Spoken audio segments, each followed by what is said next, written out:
بسم اللہ الرحمن الرحیم۔ ابو سفیان کا نبی صلی اللہ علیہ وآلہ وسلم کے ساتھ کیا رشتہ تھا اور ابو سفیان نے نبی کریم صلی اللہ علیہ وآلہ وسلم کی خدمت میں کون سی گزارشات کیں اور نبی صلی اللہ علیہ وآلہ وسلم نے ان گزارشات کے متعلق کیا جواب ارشاد فرمایا۔ صحیح مسلم اور امام ترمذی کی متفقہ حدیث ہے۔ اس کے علاوہ ابو داؤد میں بھی اس کی روایت ملتی ہے کہ ایک دفعہ حضرت بلال حبشی، حضرت سلمان فارسی، حضرت عبد الرحمن بن عوف ایک جگہ پر بیٹھے یہ باتیں کر رہے تھے کہ ابو سفیان نے اسلام قبول کر لیا ہے، ابھی تو ہم نے ان سے احد اور بدر کا بدلہ لینا تھا۔ یعنی ان کے کہنے کا مقصد یہ تھا کہ ہم نے اسلام کے لیے قربانیاں دیں، اپنی جانوں کے، اپنے خون کے نذرانے پیش کیے، اور ابو سفیان کے خاندان نے فتح مکہ کے بعد اسلام قبول کر لیا۔ راوی کہتے ہیں کہ ان الفاظ کے پیچھے ان کی ابو سفیان سے نفرت مقصد نہیں تھی، بلکہ ان کی اس گفتگو کا مقصد یہ تھا کہ ابھی کل کی بات تھی، ابو سفیان مسلمانوں کا اور نبی صلی اللہ علیہ وآلہ وسلم کا بدترین دشمن تھا، اور آج وہ اسلام قبول کر چکا ہے تو اس کے ماضی کو بھلانے میں صحابہ کرام کو وقت درکار تھا۔ خیر ابو بکر صدیق رضی اللہ تعالی عنہ نے ان صحابہ کرام سے فرمایا کہ تم ایک مکے کے سردار کے بارے میں کیسی باتیں کر رہے ہو جبکہ وہ اسلام بھی قبول کر چکے ہیں، اور ساتھ ہی آپ صلی اللہ علیہ وآلہ وسلم کی بارگاہ میں جا کر عرض کی کہ یا رسول اللہ صلی اللہ علیہ وآلہ وسلم، یہ صحابہ کرام ابو سفیان کے بارے میں یہ گفتگو کر رہے ہیں، تو نبی صلی اللہ علیہ وآلہ وسلم نے ارشاد فرمایا کہ ابو بکر تم نے ان کے دل دکھا دیے ہیں، ابو سفیان کو اور اس کے خاندان کو مسلمان کے طور پر قبول کرنے میں ان کو وقت لگے گا، کیونکہ ان لوگوں نے اپنے گھروں کو چھوڑا، اپنے جان مال کے نذرانے اسلام کی راہ میں پیش کیے ہیں۔ یہ سن کر سیدنا ابو بکر صدیق رضی اللہ تعالی عنہ واپس ان تینوں صحابہ کرام کے پاس آئے اور ان سے معذرت کی۔ اس سے متصل صحیح مسلم بن ابو داؤد کی روایت ہے کہ ابو سفیان نبی صلی اللہ علیہ وآلہ وسلم کی بارگاہ میں حاضر ہوئے اور آ کر عرض کیا یا رسول اللہ صلی اللہ علیہ وآلہ وسلم، عام مسلمان میرے ساتھ اٹھنا بیٹھنا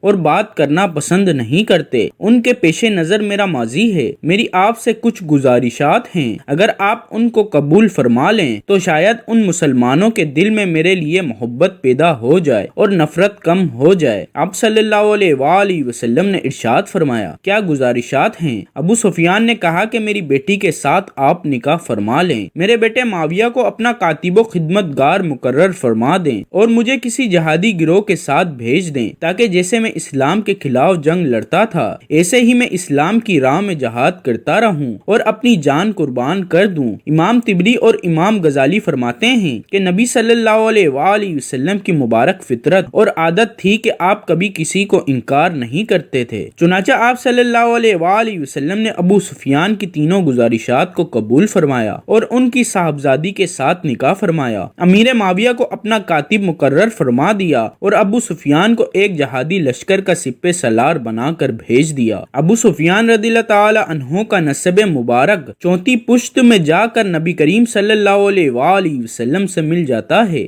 آپ کا نام سخر بن حرب بن امیہ بن عبد شمس بن عبد مناف ہے اور مشہور کنیت ابو سفیان ہے۔ رشتہ داری کے اعتبار سے حضرت ابو سفیان رضی اللہ تعالی عنہ نبی کریم صلی اللہ علیہ وآلہ وسلم کے سسر ہیں۔ آپ رضی اللہ تعالی عنہ کی ایک بیٹی حضرت رملہ ام حبیبہ رضی اللہ تعالی عنہ نبی کریم صلی اللہ علیہ وآلہ وسلم کی زوجہ محترمہ ہیں۔ دوسری بیٹی حضرت میمونہ رضی اللہ تعالی عنہ ہیں جو حضرت حسین بن علی رضی اللہ تعالی عنہ کی ساس صاحبہ خوش دامن ہیں۔ اس طرح کے حضرت میمونہ رضی اللہ تعالی عنہ کی بیٹی حضرت لیلی بنت ابی مرہ رضی اللہ تعالی عنہ ہیں جو حضرت حسین رضی اللہ تعالی عنہ کی زوجہ ہیں، جن سے حضرت علی اکبر رضی اللہ تعالی عنہ پیدا ہوئے، جنہوں نے میدان کربلا میں اپنے والد حضرت حسین رضی اللہ تعالی عنہ کے ساتھ جام شہادت نوش کیا۔ ایسے ہی بنو امیہ اور بنو ہاشم کے آپس میں بے شمار رشتے گنوائے جا سکتے ہیں، جیسا کہ سیدہ زینب بنت علی رضی اللہ تعالی عنہ کی ایک سوتیلی بیٹی یزید کی بیوی تھی۔ فتح مکہ کے موقع پر رسول اللہ اللہ صلی اللہ علیہ وآلہ وسلم نے 10,000 صحابہ کرام رضی اللہ تعالی عنہ کی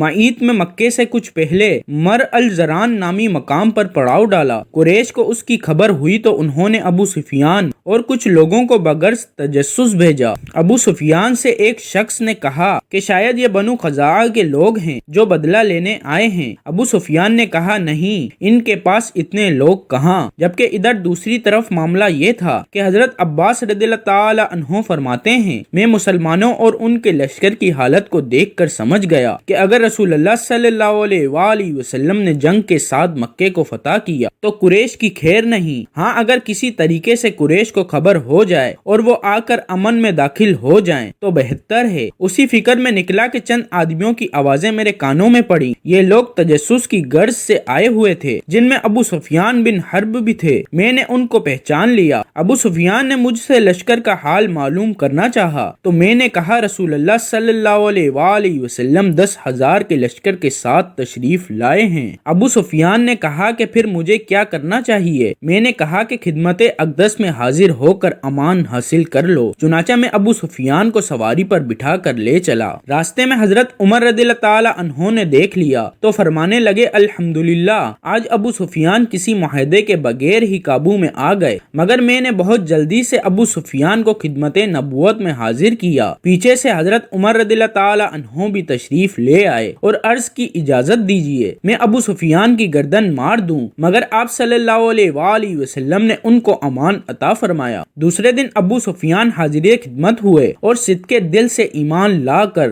حلقہ بگوش اسلام ہو گئے۔ نبی رحمت صلی اللہ علیہ وآلہ وسلم نے اپنے چچا حضرت عباس رضی اللہ تعالی عنہ سے فرمایا ابو سفیان رضی اللہ تعالی عنہ کو پہاڑ کی چوٹی پر لے جاؤ تاکہ وہ مجاہدین اسلام کے جاہو جلال کا خوب اچھی طرح مشاہدہ کر سکیں۔ چنانچہ انہوں نے ایسا ہی کیا اور ابو سفیان رضی اللہ تعالی عنہ کو پہاڑی کی چوٹی پر لا کھڑا کر دیا۔ انہوں نے لشکر اسلام کی جاہو جلال اور عسکری قوت کا مظاہرہ کیا۔ یہ جنگی حکمت عملی تھی کہ اپنی افرادی قوت کا پوری قوت سے اظہار کرو۔ اس سے ابو سفیان رضی اللہ تعالی عنہ خوب سمجھ گئے کہ قریش اس لشکر اسلام کا مقابلہ ہرگز نہیں کر سکتے۔ اس کے بعد حضرت عباس رضی اللہ تعالی عنہ نے عرض کیا یا رسول اللہ، ابو سفیان سرداران مکہ میں سے ہیں، فقر کو پسند کرتے ہیں، لہٰذا ان کے لیے کوئی قابل فقر اعلان ہونا چاہیے۔ تو رسول اللہ صلی اللہ علیہ وآلہ وسلم نے فرمایا کہ اعلان کرا دو کہ جو شخص ابو سفیان کے گھر میں داخل ہوگا اسے امن ہے۔ محترم ساتھیوں، نبی صلی اللہ علیہ وآلہ وسلم کا ارشاد مبارک ہے کہ انسان کا اسلام قبول کرنا اور ایمان لانا اس کے پچھلے سارے گناہوں کو مٹانے کا سبب بنتا ہے۔ چنانچہ جو اہل اعتراض حضرت ابو سفیان رضی اللہ تعالی عنہ پر طرح طرح کے اعتراضات اٹھاتے ہیں اور بنو امیہ اور بنو ہاشم کی آپسی خاندانی رنجشوں کے سبب ابو سفیان رضی اللہ تعالی عنہ اور باقی صحابہ کرام رضی اللہ تعالی عنہ کے درمیان بغض اور عداوتوں کو ثابت کرنے کی کوشش کرتے ہیں، ان کو ہوش کے ناخن لینے چاہیے، کیونکہ ابو سفیان رضی اللہ تعالی عنہ وہ صحابی ہیں جنہوں نے اسلام قبول کرنے کے بعد اسلام کے لیے بھی بے شمار جنگیں لڑیں۔